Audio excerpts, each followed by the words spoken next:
From the Cactus, KCTS-FM Phoenix, I'm Jamison Greenwood with Greenwood & Company. Well, I hope everybody's having a good week. It's close to the end of February, but it's still a little bit cold out. I know that Poxitani Phil, I believe he saw his shadow, so there will be 6 more weeks of winter, but we're pretty close to getting those weeks moved out of the way, and it'll be scorching hot here in Phoenix before you know it. It's also starting to get lighter out sooner in the morning, so it's making it easier to get up, although not by much if you're a late riser night owl like I am, but I'll talk a little bit more about that at the end of the program. I was thinking a little bit about my Grammy Bentsen, who, like me, was also a late riser, did not like to get up super early. And one time when I went to visit her, and as I've described Grammy, she was very prim and proper, always dressed professionally, not overly pretentiously, but she was always very careful about creating a nice air when she went out and about. But there was a story that happened one time. I went out to take her to lunch, and her purse began making very strange noises. After I saw my first blanket of snow while attending college in northern Arizona, I was determined never to return to the Sonoran Desert down south where I had grown up. By the time I was finishing my first year, I was thrilled when my parents agreed to let me stay in Pine Bow for the summer, where I would work for the newspaper and continue doing my first radio show, The Jazz Bookstore, on Saturday nights. It was such a blessing to have both the independence of college life without the drab of studying that goes with it, and I established a wonderful routine. I would spend the mornings and afternoons covering the news for KHCU, return home for a dinner of canned soup, then spend the evenings at Brubeck's coffee shop, writing poetry and visiting with my college friends. Each Saturday, I would do my radio show, have a late dinner at Mary Lou Higgins', then get home and go to bed so as to be ready for church the next morning. However, I did miss Mom, Dad, my sister Macy, and Grammy Bentsen. It was such that when my birthday rolled around in June, I decided to go home to spend the week with my family. Though we spoke on the phone every other Sunday, I had not seen Grammy since spring break, so I decided to spend the day with her when I first got back. I took my dad's Toyota Corolla out to Grammy's house in Sun City West, 4642 West Canyon Stone Drive. The white siding, brick facades, and gray shingles unchanged since my childhood, and since she and Grandpa had bought the house in 1978. The Nolan's wrought iron security door, the brass colonial porch light on the wall, and the ping of the new-tone doorbell yielding the same excitement at 20 since I was 3 feet tall and just learning to walk. Grammy answered the door, her hair a little grayer than I recalled, walking with an oak-toned cane, but still with the same round bifocals, gentle smile, and euphoric greetings I had always known. Dressing as she always had, Grammy wore a floral print blouse with khakis and a pair of white tennis shoes like many older ladies wear, and a salmon-colored sport coat which I recognized from an old picture of her with my late grandfather, taken long before I was born. However, one thing that was missing was the black patent leather purse which she had probably had since the 1960s. In its place was a new white purse, which, as was the tradition among women of her era, the proper color for summer. Grammy and I discussed our itinerary for the afternoon. We would go to lunch at Marie Callender's, stop at Giggett's supermarket to buy flowers, then take the flowers to the graves of my grandfather, along with my great-grandparents. We exited the front door of Grammy's house, and I was standing at the ready to escort her to the car once she locked the door, but she took a bit longer than I anticipated. I also heard her grunting a bit, each grunt followed by a sound reminiscent of flatulence. "Are you okay, Grammy?" I asked. Grammy objected to the word fart, so I was careful to say as little as possible in obvious inquiry.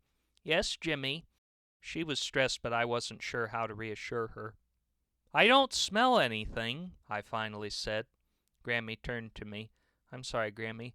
It's not you, Jimmy. It's just this purse has a matching wallet, and it's stuck tight, and there's a lot of friction trying to get it out."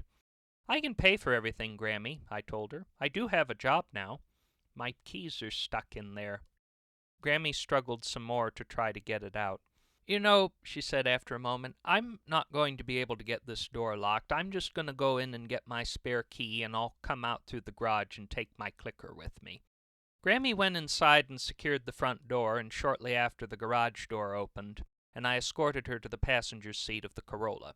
After assuring the garage door was down, we made our way out of Sun City West and headed toward the Marie Callender's near the cemetery in downtown Phoenix. You may not remember Marie Callender's, but I can tell you they were always one of those restaurants you reserve for special occasions like birthdays or anniversaries. Their dessert pies were always the main attraction, but they had an extensive menu of the finest cuisine an old-fashioned casual dining restaurant could give you, plus an extensive salad bar with all the veggies, croutons, and dressings you could possibly want. They were only a fancier version of Denny's, Coco's being their direct competitor, but their restaurants were always beautifully decorated. Outside they looked like grand English Tudors or country cottages, while inside they were done up in turn-of-the-century Victorian style. Faux gas chandeliers, intricate wallpaper, and shelves of antiques, each dining room looking like a set for Mary Poppins. While we sat in the lobby waiting for a seat, Grammy recalled she had a coupon, but this necessitated the need for her to take out her wallet, which, because of her purse's tight size and cheap leather, a menagerie of vaporial noises erupted from between her two hands. I'm so grateful that Grammy was not quite paying attention when the teenage server came with our menus, as she was doing a barely passable job of hiding her snickering. Once we were seated, a different server brought up 2 glasses of water and 2 cups of coffee with a bowl of cream capsules. Grammy and I stirred the cream into our coffees and took long contemplative sips before we dove into deep conversation. We talked about the past, both distant and recent, her frustrations as an inspector at the bullet factory during World War II, how she met Grandpa, how she and Grandpa went dancing when he was on leave from the Navy, often requesting the band to play Begin the Begin by Cole Porter. "That's why I play it on the Jazz Bookstore," I told her. We discussed the pros and cons of doing a weekly radio show, how ideas were sometimes difficult to come up with, but how she continued to inspire me. Both parties in a state of mutual admiration, the wise sage grandmother and the youthful young adult grandson whose diapers she had changed, but it was as if we were 2 good friends, just discussing our lives. I read her some poems I wrote about the high country and the songs I heard at Brubeck's, and even poems I'd written about Annabelle, my current crush, whom Grammy graciously listened to my fawning over. "I still think you're too young to have a girlfriend," Grammy said, "but Annabelle sounds very sweet." Well, although I felt Grammy had every right to think that, I respectfully disagreed with her, but before I can discuss how we resolved that particular conflict of whether or not I should have a girlfriend at my age, we have to take a short break, but once we hear from some of the abysmal, gracious sponsors, I'll continue with what Grammy and I discussed. You are listening to Greenwood and Company on KCTS.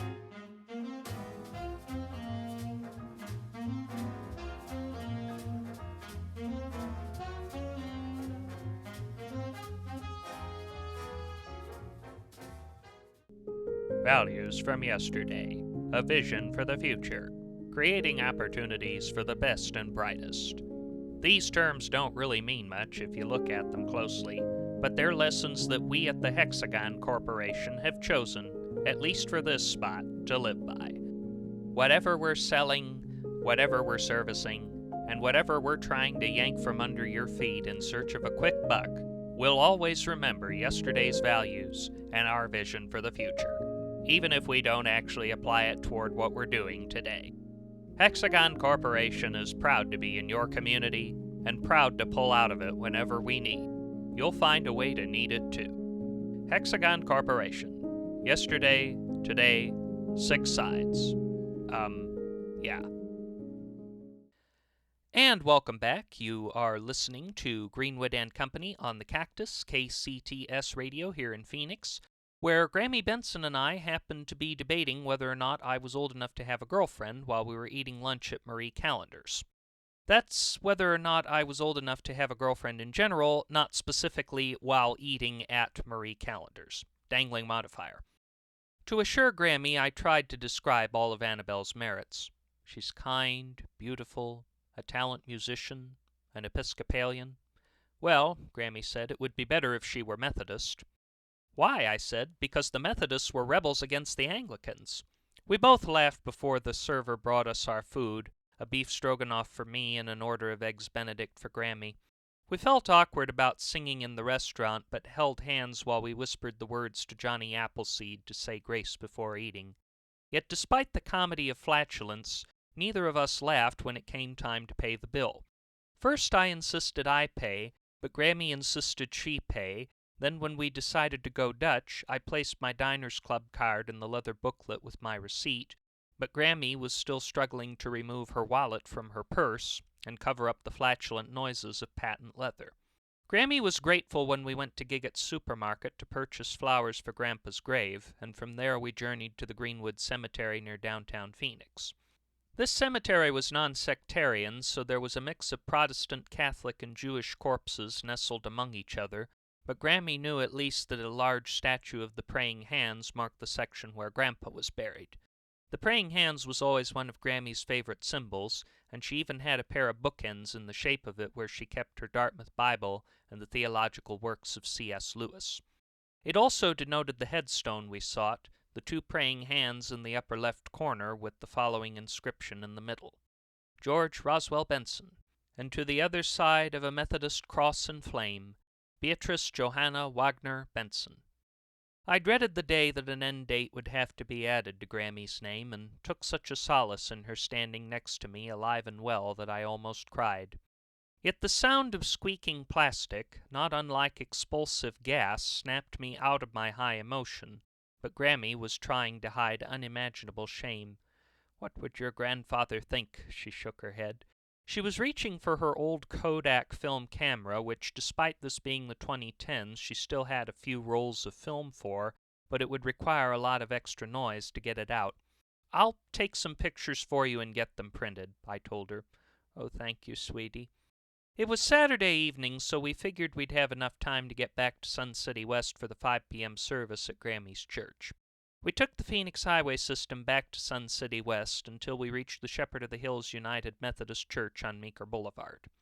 Through the service we sang many of the hymns I loved, like "O for a Thousand Tongues to Sing," and some I never knew, like "Take My Hand, Precious Lord." More low church, but certainly not low quality when it comes to music of worship. But the offertory anthem, "Ain't That Good News," was spoiled when Grammy's purse cut the cheese while she was attempting to retrieve her checkbook. I took her back to her house on Canyon Stone Drive, and while we waited for Mom, Dad, and Macy to join us for dinner at Red Lobster, we listened to Artie Shaw on the Motorola stereo console that my grandfather won in a contest while working for the Motorola plant. The same music she played when I stayed with her as a kid, along with Patsy Cline, Marty Robbins, and the soundtrack from The Music Man set in her native Iowa. It's just like old times, I said to Grammy. What do you mean? She asked. You played this when I stayed with you as a kid. You'd be doing a crossword puzzle in your chair. I'd be sitting on the floor playing. And when you got too tired, Grammy said, I'd take off the couch cushions and lay them on the floor for you in front of the console. I've learned so much from you, Grammy. As have I, she replied. Oh. Jimmy, I've got to get rid of that purse. Don't worry about it, Grammy, I said. That could happen to anybody.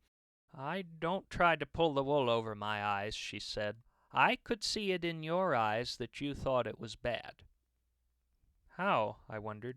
Your grandpa did that same thing when he disagreed with something but was afraid to upset me. But he died before I was born. I never saw him do that. It's genetic, I guess, Grammy said. I'm sorry, Grammy. It's quite all right, she said. I loved your grandfather. It's nice someone keeps his eccentricities alive, even if they don't know it. The doorbell rang, so I got up and answered, figuring it was Mom, Dad, and Macy, but as I cracked the door open for safety, I heard a loud vinyl fart squeak, not unlike the ones Grammy's purse had been expelling all day. It was none other than Macy, who had just gone with Mom to the mall and bought the same purse and matching wallet as Grammy. Oh, no, Grammy rolled her eyes. Not you two. You are listening to Greenwood and Company. on KCTS.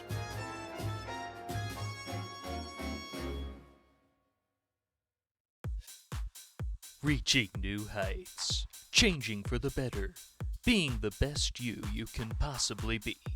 If you're tired of all this horse hockey that regular gyms peddle, Arnold Club Fitness Center is the gym for you. If the girl you dream about is on the elliptical or lifting an accident-inducing pair of hand weights, don't be afraid to go up and talk to her. And if cute girls scare you half to death, the girls surrounding you on the middle treadmill will chat up a storm with you, and that's not to mention another girl in the kickboxing ring. Come in with a goal to burn fat, leave with a Friday night date. Lift 300 pounds, spend $300 on the down payment for an engagement ring. Run 100 miles, rack up $100,000 in debt on a vacation home in the Bahamas. Arnold Club Fitness Center, the perfect gym for love-starved individuals with ill-conceived short-term fitness goals. As little as $15 a month, 7 valley-wide locations. Consult a cognitive behavioral therapist or a psychic prior to signing up. Not responsible for any injuries or harassment charges you may incur.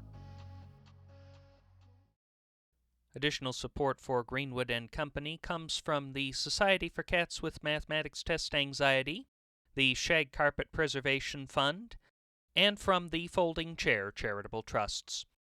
Well, if there's one thing that Grammy Bentsen and I had in common, along with my mother and my sister and many of our other relatives, it was that we definitely don't like to rise early in the morning, yet we always wish that we could, because as I'm sure many of you can relate, there's a lot more that you can get done when you get up early in the morning, and there's a lot more you could get done if you didn't have to sleep as much, so that's why I brought in one of my favorite founding fathers, Benjamin Franklin, who inspired my poem, Late Riser Sonnet. Ben Franklin told us early sleep and rise, bring the best to life in humankind, leaving us with fortune, health, and wise, the fruits of early rising state of mind. In theory, 'tis the life I want to live, those tasks I'd check before the rising sun, would leave me with more happiness to give, relieving stress, a living much more fun. Yet as an early riser still I'd mourn the midnight hour spent with lamp and book, though lazy morning habits garner scorn, without my quiet evenings I'd be shook. While dusk and dawn elicit joy and sleep, a candle with 2 wicks I long to keep.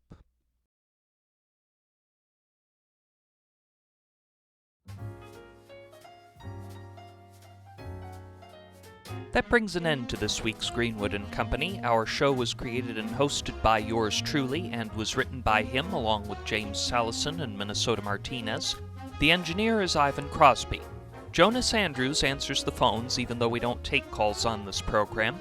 The theme was composed by Martin Landstrom, and our costumes are provided by Grandma's Garage Thrift Shop. All the characters, settings, and situations depicted in this program, along with all advertised products, are entirely fictional, and any similarities to products, events, or persons, living or dead, is entirely coincidental. Also, KCTS is not an actual radio station. Be sure to visit our website at JamisonGreenwoodPodcast.com to learn more about Greenwood & Company, and make sure to follow us on the podcast platform of your choice and share with your friends on social media. Just a reminder to please be careful if you are going out on the 101, the 17, or Route 66 tonight. I'm Jamison Greenwood, and until we meet again, stay healthy, stay safe, and stay young at heart. Good night.